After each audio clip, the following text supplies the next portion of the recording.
this is Shatabdi. Welcome to Tripping Over Food, the one-stop destination for food and travel stories. I bring to you recipes that are very easy to replicate just to ensure that cooking is possible and enjoyable for everyone. So if you have not subscribed to my channel yet, please subscribe to my channel, like and share our videos. This motivates us to bring to you newer and better content. Today I'm going to show you a very simple, delightful recipe. I'm just going to show you how to make a pressure cooker mutton curry. Now this is a preparation which is very homely with minimal spices, no spicy ingredient, yet it tastes the best. Whatever you eat outside in restaurants, no one can beat this home cooked mutton curry recipe.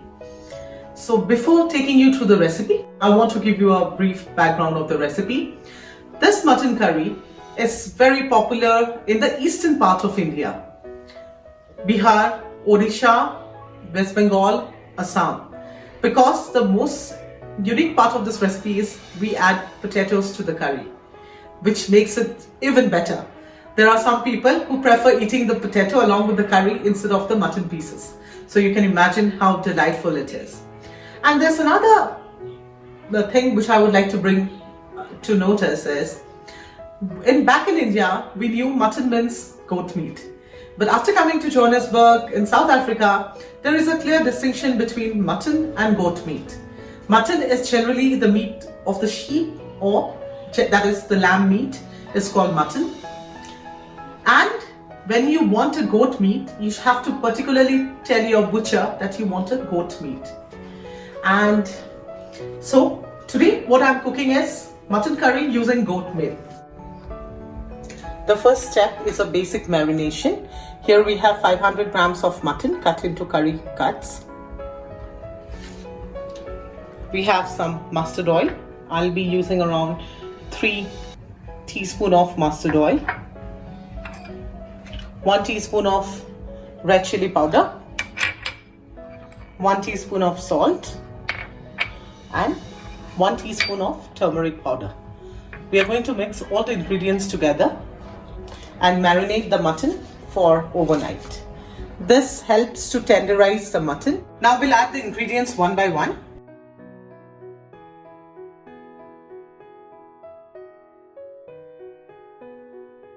Give it a very good mix. I'm going to cover this in a cling wrap, and this is ready to go inside the fridge. Now let me take you through the ingredients. So for mutton curry we need meat. This is 500 grams goat meat. I have marinated this meat overnight with a very basic marination. Now before going to the other ingredients, I want to familiarize you with the dry ingredients for this recipe. You can always buy a ready-made mutton curry masala or a meat masala to make it. However, I always prefer making my own spices. So for this, you need to grind a teaspoon of black peppercorn, a teaspoon of cumin seeds or zira, a teaspoon of coriander seeds or dhania, and a teaspoon of white peppercorn. You can dry roast them and make a fine powder out of this spices. This is how the mix of spices would look like after you grind everything together. Another important spice which is very integral part of the mutton is this garam masala powder. This is a coarsely ground garam masala powder and I make it at home. Here I have 1 teaspoon of red chili powder, 1 teaspoon of turmeric powder, and salt according to taste. Let's take you through the other ingredients. For this we need 1 tablespoon of chopped ginger, 1 tablespoon of chopped garlic.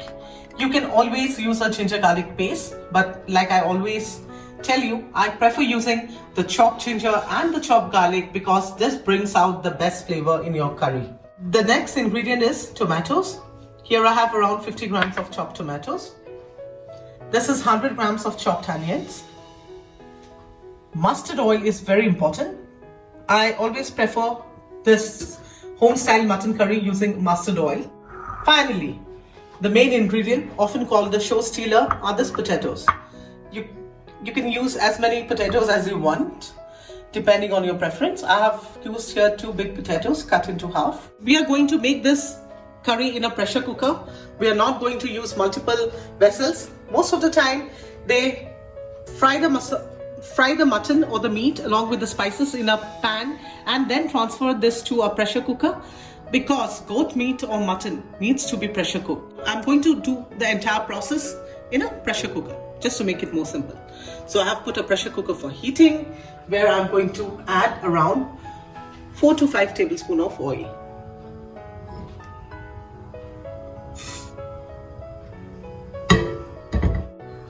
The oil is hot now. Now let's first temper the oil with some bay leaf. If you do not have this, these are optional, so it's not a problem if you do not have it. But if you have it, please do add it, because it gives a very authentic Indian flavor. And now I'm going to add the chopped onions.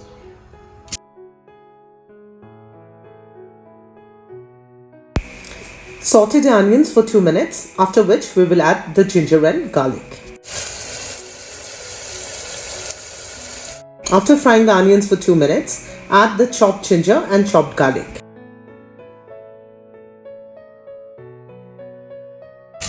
Mix everything very well. Saute everything together for at least 3 to 4 minutes. And now, this is the time we add the mutton to the mixture.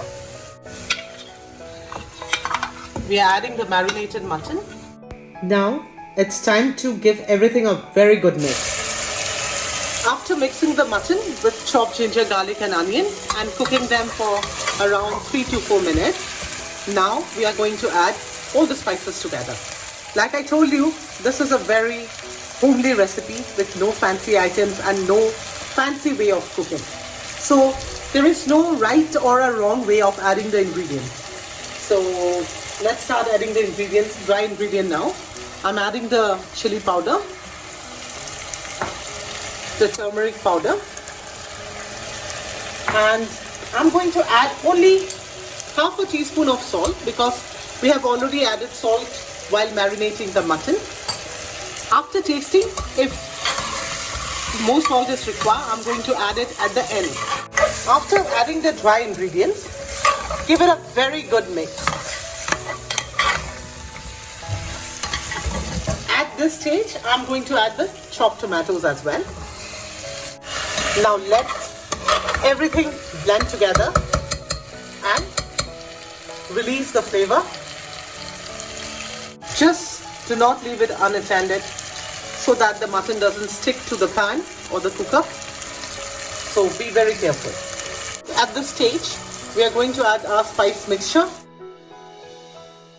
Now mix everything together very well. After adding all the dry ingredients to the mutton or to the meat, just cover the cooker with a lid. You don't have to close it. Just cover it, put the flame to medium and let the entire mixture simmer for at least 10 minutes. Keep checking in between, because the mutton should not stick to the pan. Other than that, this is the right time to blend all the flavors together. The mutton has been cooking slowly with the spices for the last 10 minutes. Now we are going to check how this looks.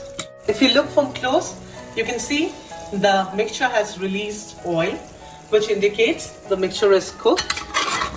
The mutton is not boiled, but the spices have cooked. And you can see it has already turned to a lovely color. We are going to add the potatoes, which we had cut into halves, and cook it in the mixture.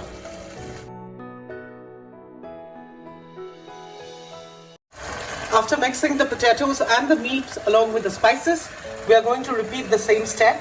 We are going to let it simmer at a very low flame or a medium flame for another 10 minutes. After 10 minutes, this is how it looks. Everything has blended well, and our spices have been cooked perfectly. Now it's the last step, that is making the gravy and cooking the mutton. The mutton is yet to cook. It needs to be pressure cooked. Now I'm adding water. The amount of water would depend on the consistency of gravy you desire. This weekend special mutton, home style mutton curry is always preferred a little watery. I'm adding more water to this because I prefer it watery.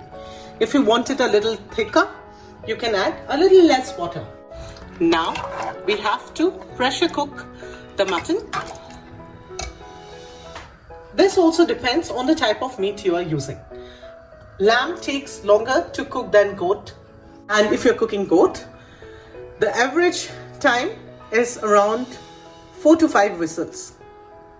But this varies on the type of goat you are using. If it is a tender goat, it gets cooked in 4 to 5 whistles. And if it is not a tender goat, it might take you longer. So there is no perfect timing or recipe for this. This is a trial and error based kind of cooking, wherein after cooking it for 4 to 5 whistles, you have to check if your meat is tender. You stop there. If you feel your meat needs to be cooked again, you can always add some more water if required and pressure cook it for another few whistles. Now close the lid of the pressure cooker, and in the medium flame, we are going to cook it for 4 to 5 whistles. I have cooked the mutton for 5 whistles, and it's very important for you to ensure that you do not remove the lid immediately. You should wait till the pressure is released automatically and then check your mutton. Now it's a little messy, if you can see, because the cooker was a little small, but you can always wash it off. Now for the moment of truth, let's check our mutton curry. This looks lovely. The mutton is tender, and the last ingredient which we are going to add here is garam masala powder. 1 teaspoon of garam masala powder, and let the gravy simmer for another 2 to 3 minutes. Be very careful, the potatoes are very tender. The mutton curry is almost done. I have taken out the potatoes because they are very tender and they might break when I take them out together. To me, this is the best comfort food in the world. A plate of hot rice with a home style mutton curry. Look at the pieces, it's so tender, falling off the bones. Viewers, our home style mutton curry in a pressure cooker is ready to be served. You can serve this with rice, pulao, roti, any Indian breads, and enjoy it. You know what, it's such a nostalgic moment for me because this dish has just taken me back to my past. I used to wait for Sundays every day because Sunday would be a day when mutton was a must in our house. My dad would go out, pick the best mutton pieces, and my mom would cook it in her own style. And I just remember I could not wait until the lunchtime to have this. And this is the story of every Eastern India household, I'm sure about it. So, like I told you, this dish requires very less ingredients. No fancy style of cooking, just the home style comfort food. And the few things that you need to keep in mind, it's the type of the meat you are using. If you're using lamb, then you have to ensure that you cook it a little longer. If you're using a goat meat, then you have to ensure if the goat is an old one, then it requires more time to cook. But if it's a tender goat, it gets cooked it takes 4 whistles to be cooked. And like I always tell you, I bring to you recipes that are very easy to replicate and gets ready in no time. So if you like this recipe, please do subscribe to our channel, share and like our videos. Till we meet again for another interesting recipe, take care.